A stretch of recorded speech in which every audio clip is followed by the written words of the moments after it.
আমরা যেই জায়গাটিতে দাঁড়িয়ে আছি এটি হচ্ছে ঠাকুরগাঁও জেলা শহরের বালিয়াডাঙ্গি মোড় বলে। এই জায়গাটি থেকে যারা বৈষম্য বিরোধী ছাত্ররা আন্দোলন করে গেছেন তারা কিন্তু একটি আজকে কর্মসূচিতে অংশ নিয়েছেন। সেটি হচ্ছে পরিবেশ রক্ষায় বৃক্ষরোপণ 7 দিনের কর্মসূচি। সেই 7 দিনের কর্মসূচি অংশ হিসাবে আজকে এই বালিয়াডাঙ্গি মোড় থেকে শুরু করে তারা উদ্বোধনী অনুষ্ঠান শুরু করছেন।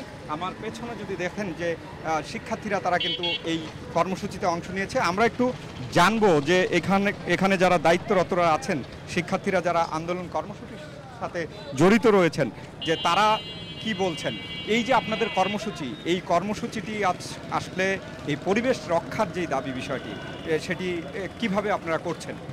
আসলে আপনারা লক্ষ্য করেছেন যে কয়দিন আগে বাংলাদেশে একটা তাপদাহ গেল, তখন অনেকে এই বৃক্ষরোপণের কর্মসূচির চেষ্টা করছে, কিন্তু সেটা সম্ভব হয়নি। তো আমরা কয়দিন আগে দেশটিকে স্বাধীন করে তুলেছি।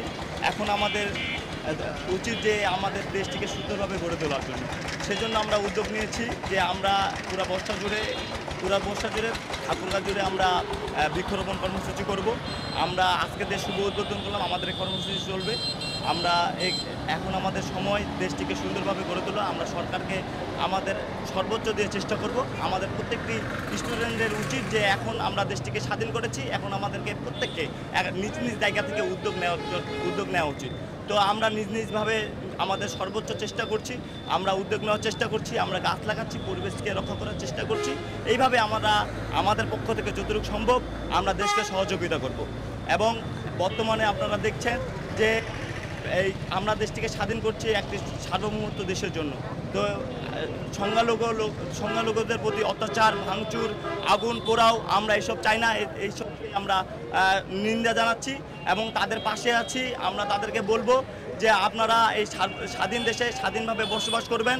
আমরা আপনাদের সাথে ছিলাম। আমরা দেশটিকে একটা বৈষম্যর বিরুদ্ধে লড়াই করে দেশটিকে স্বাধীন করেছি।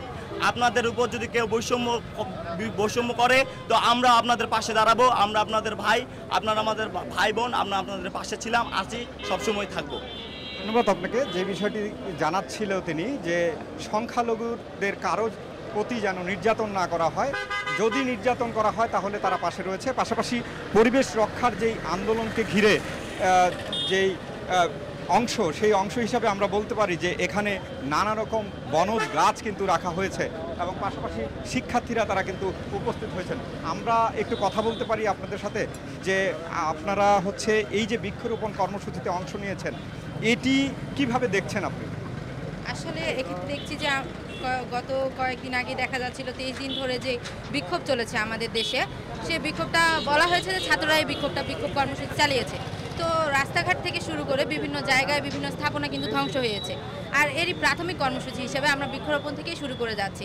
আর বিশেষ করে আপনি একটা কথা বললেন যেখানে সংখ্যালঘু জনগোষ্ঠীর কথা বলা হয়েছে, সেখানে মানে আর কি সরকার কর্তৃক যে অন্তর্বর্তীকালীন যে সরকার গঠন করা হয়েছে সেখান থেকে বলা হয়েছে যে সংখ্যালঘুদের উপর যদি কোনো মানে সহিংসতা করা হয় সেজন্য আমরাও কাজ করে যাচ্ছি, চেষ্টা করব আমরা যেন এদের ওপর যে এই কাজটা করা না হয়। আর আপনি বলেন বৃক্ষরোপণটা কেমন করে দেখছি, এরই মানে বিভিন্ন আমাদের রাস্তা থেকেই আমরা শুরু করছি। যেহেতু আমরা রাস্তায় নেমেছিলাম, রাস্তার আমরা পথযাত্রী, তো আমরা যেহেতু রাস্তায় নেমেছিলাম এরই প্রাথমিক কর্মসূচি হিসেবে আমরা বৃক্ষরোপণটা চালিয়ে যাচ্ছি। ধন্যবাদ।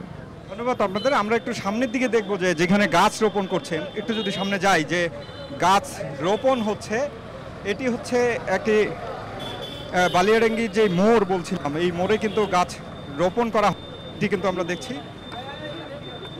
আমরা একটু যদি সামনের দিকে যাই,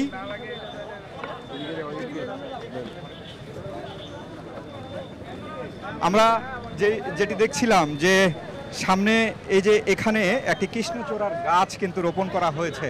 এবং ক্যামেরার যদি একটু এদিক দিয়ে ঘুরাই, যে মীর মুগ্ধ অর্থাৎ যে শহীদ হয়েছিল, আপনারা নিশ্চয়ই জানেন যে সে সড়কে যখন আন্দোলন চলছিল, সেই আন্দোলনের সময় কিন্তু মুগ্ধ সেই কথাটি বলছিলেন, পানি লাগবে পানি।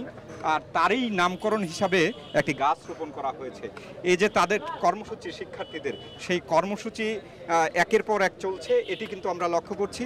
এবং পাশাপাশি এটিও আমরা দেখছি যে তাদের যেই পরিবেশ রক্ষার ক্ষেত্রে যে ভূমিকা, সেটি সত্যিকার অর্থে অকল্পনীয়। এবং তাদের যে কর্মসূচিগুলো সেগুলো কিন্তু একদমই ব্যতিক্রম বলা চলে। তো এই ছিল ঠাকুরগাঁও থেকে সবশেষ। জিয়াউর রহমান বকুল, সময় সংবাদ, ঠাকুরগাঁও।